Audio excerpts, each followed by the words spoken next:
What if the very thing connecting us is what's making us disappear? In the darkness, 1,000 screens flicker, each one a portal, each one a mirror. We reach for them in moments of boredom, loneliness, or hope, scrolling, tapping, swiping, searching for something we can't quite name. Our faces glow blue in the night, illuminated not by the warmth of fire, but by the cold light of algorithms. We are more connected than ever before, and yet, somehow, more alone. This is the paradox of our age, a world where reality is filtered, where attention is currency, and where truth is as malleable as clay in the hands of unseen sculptors. We live in a time when every thought, every desire, every fear can be measured, tracked, and sold. Our lives are curated, our identities fragmented, our sense of self diluted in a sea of endless content. But what if this isn't just a side effect of progress? What if it's the very mechanism of our undoing? Nearly a century ago, Aldous Huxley imagined a future not ruled by pain or force, but by pleasure and distraction. In his vision, people were not chained by their oppressors, but by their own appetites, lulled into submission by comfort, entertainment, and the illusion of choice. Today, his prophecy feels less like fiction and more like a warning we failed to heed. Are we living in the dystopia Huxley warned us about? Or have we created something even more insidious? An extinction not of the body, but of the mind, the spirit, the very essence of what it means to be human. This is the story of how social media, in its quest to connect us, may be quietly making us extinct. In the pantheon of dystopian prophets, two names loom large: George Orwell and Aldous Huxley. Orwell, with his vision of a boot stamping on a human face forever. Huxley, with his world of endless pleasure, where the chains are soft and the prison is invisible. Orwell's 1984 warned us of a future ruled by fear, surveillance, and brute force. A world where books are burned, language is twisted, and truth is crushed beneath the weight of the state. It's a vision that still haunts us, especially in times of political turmoil. But what if the real danger was never the iron fist, but the velvet glove? Huxley's brave new world offered a different nightmare. In his world, there is no need for censorship because no one cares enough to read. There is no need for violence because everyone is too distracted to rebel. The population is pacified not by terror, but by pleasure, by endless entertainment, instant gratification, and a drug called soma that erases pain and doubt. In Huxley's universe, truth is not hidden. It is drowned in a sea of irrelevance. Fast forward to today. Our soma is not a pill, but a feed. Our distractions are not state-mandated, but self-chosen. Endless scrolling, infinite notifications, a dopamine drip that keeps us coming back for more. Social media platforms have mastered the art of pleasure. The thrill of a like, the rush of a share, the comfort of belonging to a digital tribe. But beneath the surface, something darker is at work. Huxley warned that when pleasure becomes the organizing principle of society, meaning is the first casualty. We become numb, not just to pain, but to reality itself. The endless stream of content blurs the line between truth and fiction, between what matters and what doesn't. We are seduced by the superficial, addicted to novelty, and conditioned to crave distraction over depth. This is not an accident. Social media is not just a tool. It is a system meticulously engineered to capture and commodify our attention. Every swipe, every click, every moment spent online is measured, optimized, and sold. The platforms do not care what we believe, only that we keep watching, keep scrolling, keep consuming. Huxley's prophecy was not about the loss of freedom, but the loss of the desire for freedom. When pleasure is abundant and pain is anesthetized, who will bother to question, to resist, to seek something more? In the world of social media, we are not oppressed by force, but pacified by pleasure.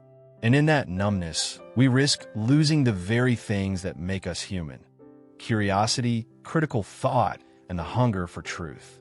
As we move deeper into this digital age, The question is not whether Huxley was right, but whether we are willing to see the warning before it's too late. Step into the labyrinth of your own mind, a place once shaped by experience, memory, and reflection. Now, imagine that labyrinth being quietly rewired, not by your own hand, but by an invisible architect who understands your desires better than you do. This is the psychological thriller we inhabit every day, often without realizing it. Social media platforms are not neutral spaces. They are meticulously engineered environments designed to hijack the most ancient parts of our brains. At the heart of this manipulation lies the reward system, a network of neurons that evolved to help us survive, to seek pleasure and avoid pain. But what happens when this system is exploited, not for survival, but for profit? Every notification, every like, every new follower is a microdose of dopamine, a chemical reward that keeps us coming back for more. The endless scroll is no accident.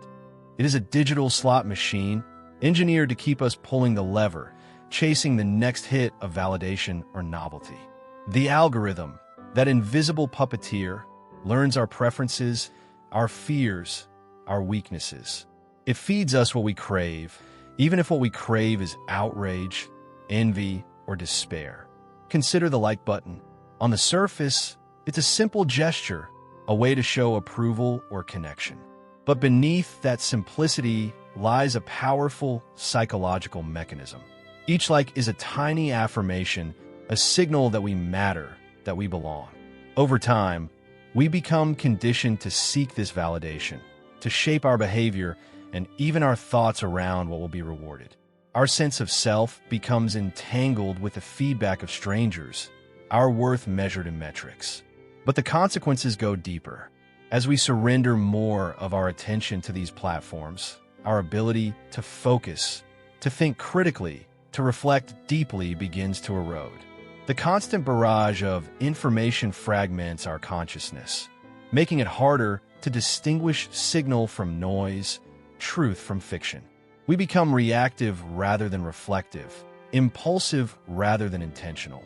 This is not just addiction. It is a form of learned helplessness. When every moment is filled with stimulation, when every silence is drowned out by noise, we lose the capacity to sit with discomfort, to wrestle with uncertainty, to seek meaning beyond the next distraction. We become numb, not just to pain, but to life itself. Real-life stories illustrate this transformation. The teenager who checks their phone hundreds of times a day, unable to escape the anxiety of missing out. The adult who finds themselves scrolling late into the night, chasing a sense of connection that never quite arrives. The collective outrage that flares and fades, leaving only exhaustion and cynicism in its wake. In this new reality, how much of what we think, feel, and desire is truly our own? How much is shaped by algorithms designed to maximize engagement, regardless of the cost to our well-being? The boundaries between self and system blur, and we risk becoming passengers in our own minds. The most insidious effect is not the loss of time, but the loss of agency. When our choices are shaped by invisible forces, when our attention is constantly diverted, we become less capable of shaping our own destinies. We drift, anesthetized by stimulation, unable to muster the will to resist. This is the psychology of extinction, not of the body, but of the self. In the age of social media, the greatest threat is not that we will be destroyed, but that we will forget how to be fully alive. The question is no longer whether we are being manipulated, but whether we are willing to reclaim our minds before it's too late. Once, the internet was a frontier, a wild, open space where ideas could flow freely and connection felt genuine. Early pioneers dreamed of a digital commons, a place where knowledge would be democratized and communities would flourish beyond the boundaries of geography and power. For a brief moment, it seemed possible, a world where technology would liberate, not control. But as the digital landscape matured, a new force emerged, one that would reshape not just the internet, but the very fabric of society. This is the rise of the attention economy, a system where human focus is the most valuable commodity and every second of your gaze is up for auction. Social media platforms did not set out to destroy connection. Their promise was simple: bring people together, make the world smaller, give everyone a voice. But as competition intensified, a new imperative took hold: keep users engaged at all costs. The longer you stay, the more data you generate, the more ads you see, the more profit is made. Your attention is no longer yours. It is a resource to be mined, packaged, and sold to the highest bidder. To achieve this, tech giants turned to the science of persuasion. Algorithms were trained to predict and shape your behavior, feeding you content designed to trigger emotion, outrage, or desire. The feed became a mirror, reflecting not who you are, but what will keep you scrolling. The line between connection and control blurred, as platforms learned to anticipate your next move before you made it. But the consequences reach far beyond individual addiction. When attention is currency, truth becomes negotiable. Misinformation spreads faster than facts. Outrage outpaces reason, and propaganda finds fertile ground in fractured communities. The shared reality that once bound us together begins to erode, replaced by echo chambers and tribal loyalties.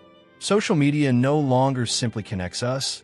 It shapes what we see, what we believe, and ultimately, who we become. The promise of liberation has given way to a new form of control, one that is subtle, pervasive, and deeply personal. In this world, the question is no longer just what we pay attention to, but who owns our attention, and by extension, our minds.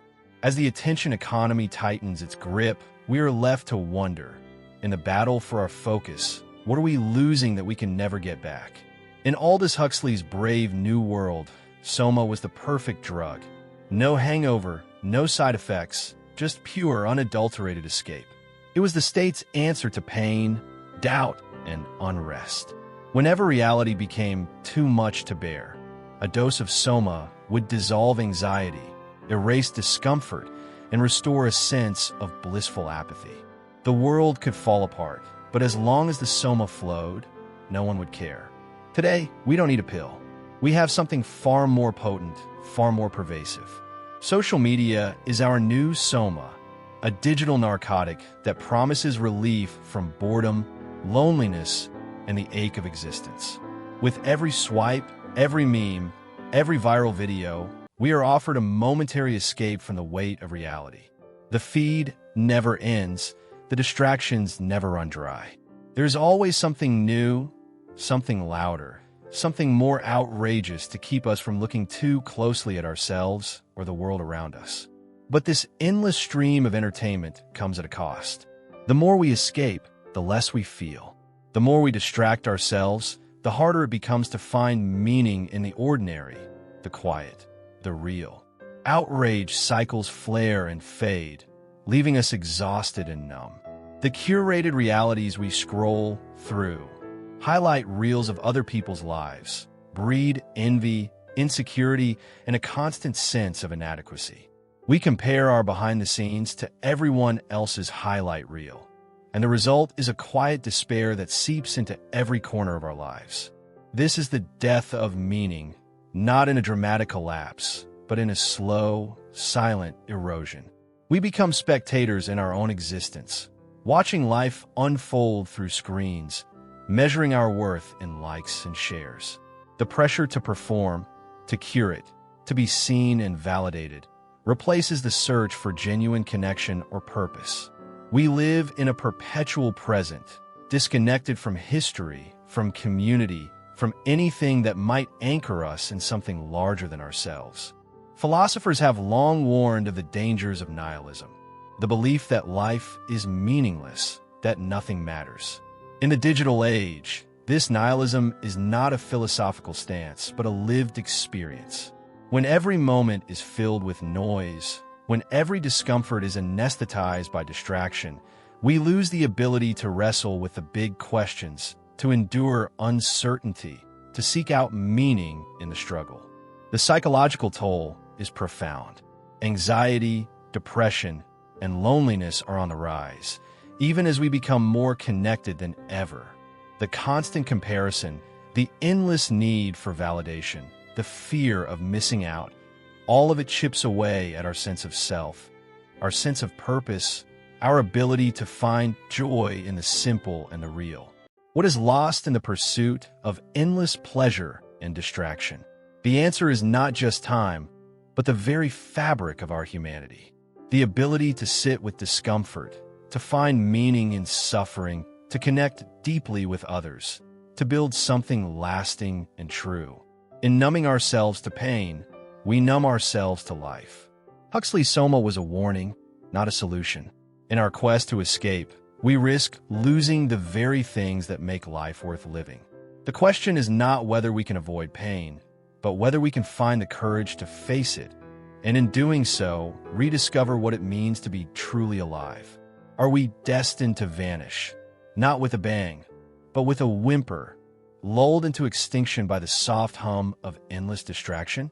Or is there still a way out, a path back to ourselves? The answer is not simple, nor is it easy, but it begins with a single, radical act: awareness. To see the system for what it is, to recognize the invisible hands shaping our desires, our habits, our very sense of self. This is the first step toward resistance. Digital minimalism is not about rejecting technology, but about reclaiming agency. It means asking hard questions. Why am I reaching for my phone? What am I seeking in this endless scroll? What am I avoiding?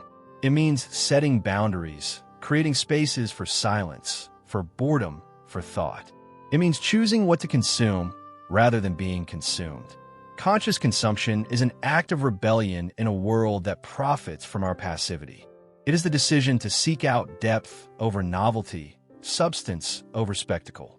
It is the willingness to be uncomfortable, to sit with uncertainty, to resist the urge for instant gratification.